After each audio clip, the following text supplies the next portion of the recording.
Hello students, मैं रुपेश पटेल। आप देख रहे हैं मेरा यूट्यूब चैनल स्टडी आरपीएस के। आज की इस क्लास में हम बहुत ही महत्वपूर्ण विषय को सरल भाषा में समझने वाले हैं। यह क्लास आपके लिए, आपकी आगामी परीक्षाओं के लिए बहुत ही महत्वपूर्ण है, तो इस वीडियो को अंत तक ज़रूर देखें। ज़्यादा देर ना करते हुए मैं इस टॉपिक को स्टार्ट करता हूँ। आज की इस क्लास में हम कीटों के एक महत्वपूर्ण अंग जिसका नाम है एंटीना, इंसेक्ट एंटीना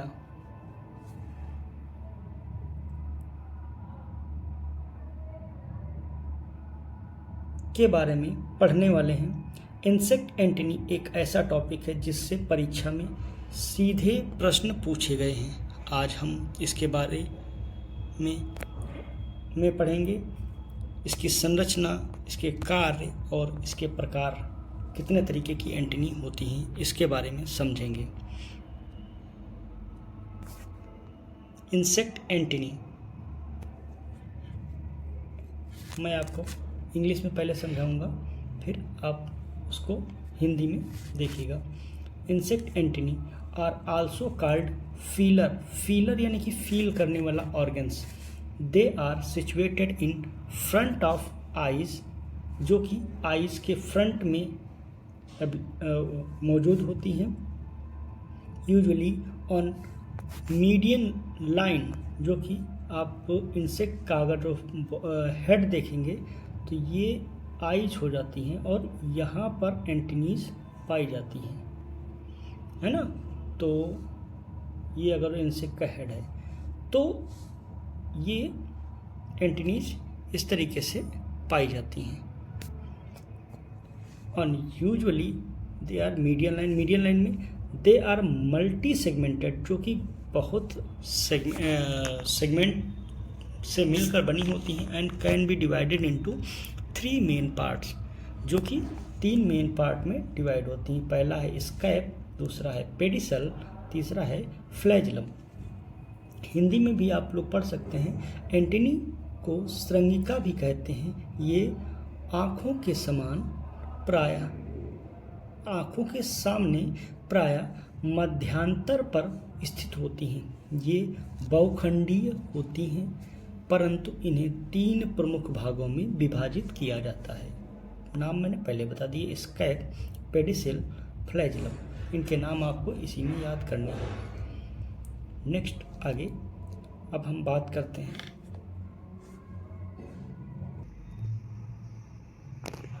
स्कैप इसका वेसल सेगमेंट होता है एंटीनी का। ये आप देख सकते हैं पिक्चर में, ये स्कैप है, जो कि पहला सेगमेंट होता है जो इंसेक्ट के हेड से अटैच्ड होता है, जो इंसेक्ट के हेड में जुड़ा होता है। उसके बाद में दूसरा सेगमेंट मैंने बताया था पेडिसल, है ना, पेडिसल, जो कि पेडिसल सेकेंड सेगमेंट होता है और स्कैप की अपेक्षा छोटा होता है। नेक्स्ट आगे के जितने भी सेगमेंट होते हैं उनको कलेक्टिवली एक साथ मिला करके हम फ्लैजिलम बोलते हैं। आप देख सकते हैं स्कैप में लिखा हुआ है it is the basal segment of antennae, long in size and attached to the head, जो कि हेड से जुड़ा होता है, या आधारी खंड है जो लंबा होता है, सिर से जुड़ा रहता है। नेक्स्ट अगला सेगमेंट है पेडिसल। पेडिसल यह स्कैप से छोटा तथा पतला होता है। इसमें संवेदन अंग पाया जाता है, जिसे जॉन्स्टन अंग भी कहते हैं। पेडिसल जिसमें सेंस करने वाले ऑर्गन्स पाए जाते हैं, जिनको हम जॉन्स्टन अंग भी कहते हैं, क्योंकि एक साइंटिस्ट थे जॉन्स्टन, उन्होंने इसकी खोज की थी, इसलिए इसको हम जॉन्स्टन अंग भी बोलते हैं। नेक्स्ट अगला होता है एंटीनी का पार्ट, जिसे बोलते हैं फ्लैजिलम।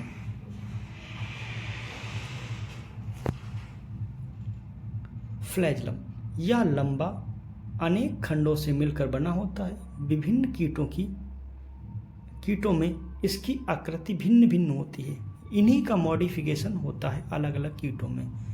इंग्लिश में it is a long composed of many segment, its shape varies in different insect. इनका शेप डिफरेंट इंसेक्ट में अलग अलग पाया जाता है। तो आप लोग इन चीज़ों का स्क्रीनशॉट लेते रहें जिससे आपको पढ़ने में आसानी हो, या आप दोबारा कभी भी अगर इसमें कोई प्रॉब्लम होती है तो आप देख सकते हैं। इसमें सबसे पहला क्वेश्चन तो यही बनता है कि एंटीनी, इंसेक्ट एंटीनी क्या है, उसकी संरचना को सचित्र वर्णन कीजिए। पहला क्वेश्चन यही बनता है। तो इंसेक्ट एंटीनी के बारे में बताया, उसके 3 पार्ट में, उसके सेगमेंटों से बनी होती है, जो बहुत सारे खंडों से मिलकर बनी होती है। उसके खंडों को हम 3 पार्टों में डिवाइड करते हैं। पहला स्काइप, दूसरा पेडिसिल, तीसरा फ्लैजलम। तीनों के बारे में मैंने बता दिया। अब नेक्स्ट टॉपिक स्टार्ट होता है एंटीनी के कार्य। क्या क्या काम होता है, फंक्शंस ऑफ एंटीनी। पहला फंक्शन क्या है, स्पर्श ज्ञान, टच का ज्ञान कराता है, सेंस ऑफ टच। जैसे कि एंटीनी का प्रमुख कार्य, इसके द्वारा कीट अपने रास्ते तथा भोजन का पता लगाते हैं, है ना। दूसरा स्वाद ज्ञान। कुछ एंटीनीज में, कुछ कीटों की एंटीनीज में स्वाद के रोम्स पाए जाते हैं जिससे भोजन का स्वाद ज्ञात होता है, जैसे cockroach. In some insect taste receptors are present on antennae which help in tastes food, है ना, जैसे कि कॉकरोच में, टेस्टिंग इन फूड, जैसे कॉकरोच में। नेक्स्ट है गंध का ज्ञान, है ना। गंध घ्राण रोम पाए जाते हैं जिसकी वजह से वे सूंघ सकते हैं। नेक्स्ट श्रवण का ज्ञान। अब इनका स्क्रीनशॉट लेते रहें जिससे कि आपको आगे पढ़ाई करने में आसानी रहे। अन्य ज्ञान, अन्य काम क्या होते हैं, जैसे कि शिकार करना, नर और मादा एक दूसरे को आकर्षित करते हैं, सेंस करते हैं। तो सेंस करने का काम यही एंटीनी का होता है। नेक्स्ट मॉडिफिकेशन या रूपांतरण या एंटीनी के प्रकार, है ना, ये टॉपिक है। तो इसमें एंटीनी जो होती हैं 16 तरीके की होती हैं। कौन कौन सी, सुंडाकार सेटेशियस, धागाकार फिलीफॉर्म, मणिकाकार मोनलीफॉर्म, दंताकार सिरेट, कंघाकार पेक्टिनेट, द्विकंघाकार बाइपेक्टिनेट, पंखाकार फ्लेवलेट, रोमदार प्लूमोज, चक्राकार वर्ल्ड, गदाकार क्लेवेट, घुंडीदार कैपिटेट, पत्राकार लेमिलेट, कोहनीकार जेनिकुलेट, सूखधारी एरिस्टेट, पिंडाकार फ्यूजीफॉर्म, स्टाइलेट, है ना। तो ये 16 तरीके की एंटीनीज होती हैं जो आप इस पिक्चर में देख सकते हैं। सेटेशियस, मोनलीफॉर्म, पेक्टिनेट, सबके पिक्चर लगे हुए हैं। Moniliform, pectinate, flabellate, clavate, whorled, lamellate, aristate, geniculate, capitate, stylate, plumose, bipectinate, serrate और फिलीफॉर्म, है ना। इसका भी आप लोग स्क्रीनशॉट ले सकते हैं। नेक्स्ट अगली स्लाइड पे चलते हैं।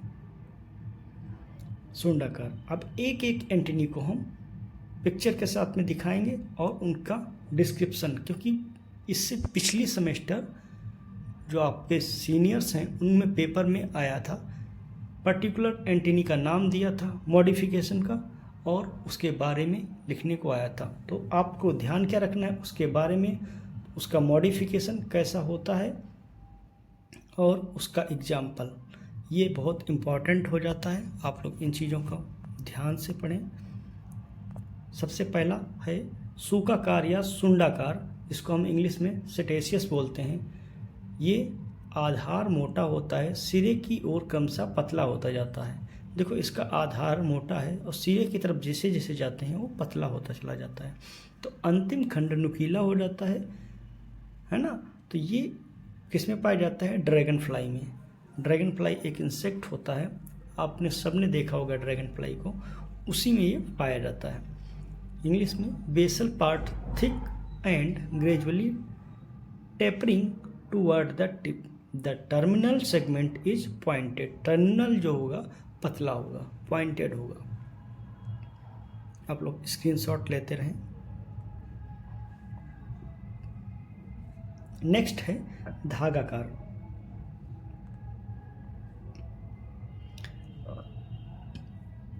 आधार के से सिरे तक सभी खंड लगभग समान मोटाई के होते हैं।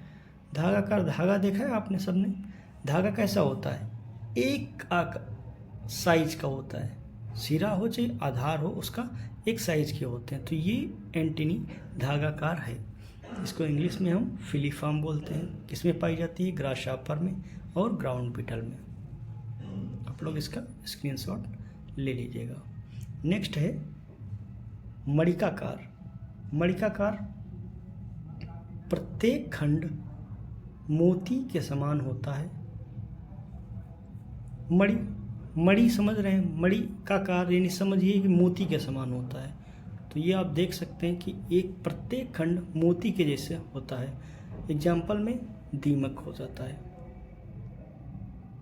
नेक्स्ट है अगला दंताकार।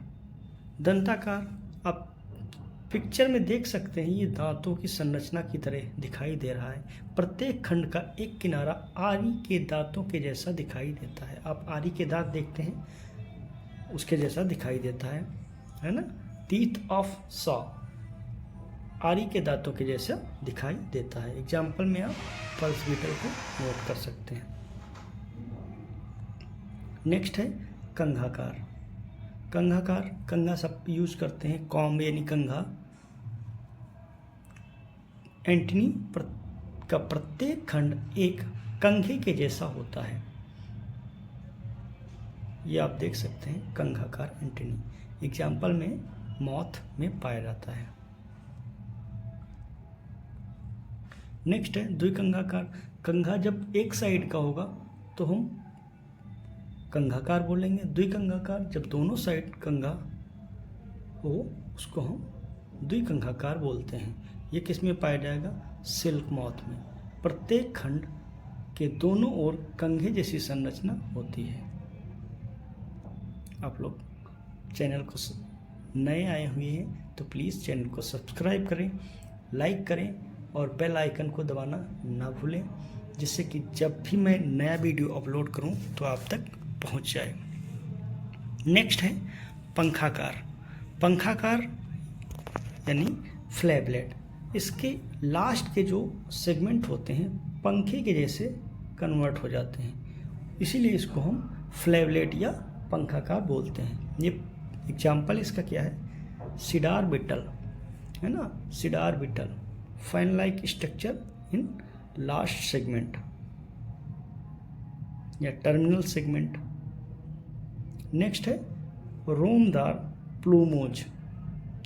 ये देखो रोम यानी कि रोम का मतलब ही होता है रोए जैसी संरचना पाई जाती है। ये पाए जाते हैं किसमें? नर्म अक्षर में। नेक्स्ट है चक्राकार। किसमें पाया जाएगा? Mango mealybug. मैंगो में एक मिलीबग लगता है इंसेक्ट, उसमें पाए जाते हैं। इसके प्रत्येक खंडों के चारों ओर रोम्स के गुच्छे पाए जाते हैं। ये आप देख सकते हैं है ना। खंड के चारों ओर यहाँ पे रोम्स पाए गए हैं है ना। तो ये रोमदार हो जाता है। नेक्स्ट गदाकार क्लेवेट। गदाकार क्लेवेट एग्जाम्पल में आप देख सकते हैं बटरफ्लाई के जो एंटीनी होती है या श्रृंगिका जो होती है वो गदाकार होती है। क्लेवेट से इंग्लिश में बोलते हैं। सिरे की ओर खंड मोटे होकर गदे की जैसी संरचना बनाते हैं। अभी तक हमने पढ़ा कि बेसल सेगमेंट जो होगा वो बड़ा होगा और टर्मिनल सेगमेंट पतला होता चला जाता है, लेकिन इसमें उल्टा होता है। बेसल सेगमेंट पतला होता है और टर्मिनल सेगमेंट की तरफ देखो इधर चौड़ा होता चला आ रहा है। तो ये किस में पाया जाता है? बटरफ्लाई या तितली में पाया जाता है। नेक्स्ट, घुंडीदार। घुंडीदार नाम से ही पता चल रहा है, इंग्लिश में बोलते हैं कैपिटेट, है ना। घुंडी की संरचना लास्ट सेगमेंट में बनाते हैं। अंतिम 4 से 5 खंड मिल करके घुंडी जैसी संरचना बनाते हैं। एग्जाम्पल में नेक्रोबिया वीटल। नेक्स्ट है पत्राकार, पत्र, है ना, पत्ती की जैसी संरचना लेमिलेट बनाते हैं, जो कि किसमें पाया जाता है? स्क्रैब बीटल में, स्क्रैब बीटल में, या वाइट ग्रब भी आप लिख सकते हैं। नेक्स्ट है कोहनीकार या घुटनाकार। कोहनी, आप कोहनी समझ रहे हैं ना, हाथों में जो कोहनी पाई जाती है, तो ये एक बेसल सेगमेंट बड़ा हो जाता है, जिसकी वजह से आगे एक मोड़ बन जाता है, जिससे यहाँ पे कोहनी जैसी संरचना बन जाती है। इसीलिए इसको हम कोहनीकार या कोहनीदार, घुटनाकार बोलते हैं। इंग्लिश में इसको जेनिकुलेट बोलते हैं। ये प्रीवियस ईयर पूछे गए क्वेश्चनों में से एक है। स्कैप लंबा, यानी स्कैप यानी कि पहला सेगमेंट जो मैंने बताया रखा है आप लोगों को, लंबा होता है, और एंटीनी कोहनी की तरह मुड़ी होती है। एंटीनी जो होती है कोहनी की तरह मुड़ जाती है। एग्जाम्पल आप देख सकते हैं मधुमक्खी में और चींटी में इस प्रकार की एंटीनी पाई जाती है। नेक्स्ट है सूकधारी। सूकधारी या एरिस्टेट, अंतिम खंड सूक या एरिस्टा की तरह एक अंतिम खंड कह सकते हैं कि ज़्यादा बड़ा होता है, जिसकी वजह से वो फूल जाता है ना, एरिस्टा बनाता है। ये किस में पाया जाता है? घरेलू मक्खी में। एक नॉब लाइक स्ट्रक्चर, खूंटे जैसी संरचना बनाता है। नेक्स्ट है पिंडाकार फ्यूजिफॉर्म। बीच में मोटी तथा दोनों सिरों पर पतली होती हैं। Thick in middle and taper to both end. ये बीच में एंटीनी मोटी होती है और दोनों सिरों पर थोड़ा थोड़ा पतली होती है। किसमें पाई जाती है? ये क्रेन फ्लाई याद रखो, ज़्यादा एग्जाम्पल याद रखो, और ज़्यादा इसमें याद करने की आवश्यकता नहीं है। नेक्स्ट अगला है और लास्ट है स्टाइलेट। अंतिम खंड पर पतला स्टाइल पाया जाता है। Cylinder style is present on terminal. कहने का मतलब ये है अंतिम खंड पर पतले खंड, सबसे पतला खंड रुई के जैसा। देखो आप देख सकते हैं पिक्चर में, शुरुआत में खंड मोटे चौड़े हैं, जिसकी वजह से अंतिम खंड पतला हो गया है ना। एग्जाम्पल में आप स्नाइप फ्लाई, आप एग्जाम्पल याद रखें। Thank you for watching, for support me, and अगर आपने अभी तक मेरे चैनल को सब्सक्राइब नहीं किया हो तो प्लीज़ मेरे चैनल स्टडी RPS के को सब्सक्राइब करें एंड बेल आइकन को दबाना ना भूलें।